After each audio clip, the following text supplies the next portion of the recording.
ಅಕ್ರಮವಾಗಿ ದನಗಳನ್ನು ಕಡಿದು ಮಾಂಸ ಮಾಡುತ್ತಿದ್ದ ವೇಳೆ ದಾಳಿ ನಡೆಸಿದ ಬಂಟ್ವಾಳ ಗ್ರಾಮಾಂತರ ಪೊಲೀಸರು ಆರೋಪಿಯನ್ನ ಬಂಧಿಸಿದ್ದಾರೆ.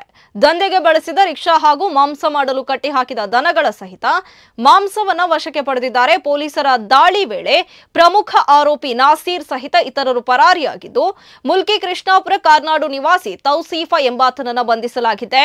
ಬಂಟ್ವಾಳ ಗ್ರಾಮಾಂತರ ಪೊಲೀಸ್ ಠಾಣಾ ವ್ಯಾಪ್ತಿಯ ಬಂಟ್ವಾಳ ತಾಲೂಕು ಸಂಗಬೆಟ್ಟು ಗ್ರಾಮದ ಕೆರೆ ಬಳಿ ನಾಸೀರ್ ಯಾನೆ, ಹುಸೇನಬ್ಬ, ರಶೀದ್ ಮತ್ತು ಇತರರು ದನವನ್ನ ತಂದು ವಧೆ ಮಾಡುತ್ತಿರುವ ಬಗ್ಗೆ ಮಾಹಿತಿ ಬಂದ ಹಿನ್ನೆಲೆಯಲ್ಲಿ ಬಂಟ್ವಾಳ ಗ್ರಾಮಾಂತರ ಪೊಲೀಸರ ತಂಡ ದಾಳಿ ನಡೆಸಿದೆ. ಕಟ್ಟಿಹಾಕಿದ 9 ದನಗಳನ್ನು ರಕ್ಷಿಸಿ ವಶಕ್ಕೆ ಪಡೆದು ಗೋಶಾಲೆಗೆ ಹಸ್ತಾಂತರಿಸಿದ್ದಾರೆ. ಸ್ಥಳದಲ್ಲಿ ಇದ್ದ ಮಾಂಸ ಹಾಗೂ ಮಾಂಸ ಮಾಡಲು ಉಪಯೋಗಿಸಿದ ಸೊತ್ತುಗಳ ಸಹಿತ ಕೃತ್ಯಕ್ಕೆ ಬಳಸಿದ ವಾಹನ ಆಟೋ ರಿಕ್ಷಾವನ್ನ ವಶಕ್ಕೆ ಪಡೆದುಕೊಂಡಿದ್ದಾರೆ. ಆರೋಪಿಗಳ ವಿರುದ್ಧ ಠಾಣಾ ಕರ್ನಾಟಕ ಜಾನುವಾರು ಹತ್ಯೆ ಪ್ರತಿಬಂಧಕ ಸಂರಕ್ಷಣಾ ಕಾಯ್ದೆ 2020 ಹಾಗೂ ಕಲಂ 11 ಪ್ರಾಣಿ ಹಿಂಸೆ ತಡೆ ಕಾಯ್ದೆಯಂತೆ ಪ್ರಕರಣವನ್ನು ದಾಖಲಿಸಿದ್ದು, ಬಂಧಿತ ಆರೋಪಿಯನ್ನ ಬಂಟ್ವಾಳ ನ್ಯಾಯಾಲಯಕ್ಕೆ ಹಾಜರುಪಡಿಸಿದ್ದು, ನ್ಯಾಯಾಲಯವು ಈತನಿಗೆ ನ್ಯಾಯಾಂಗ ಬಂಧನ ವಿಧಿಸಿದೆ.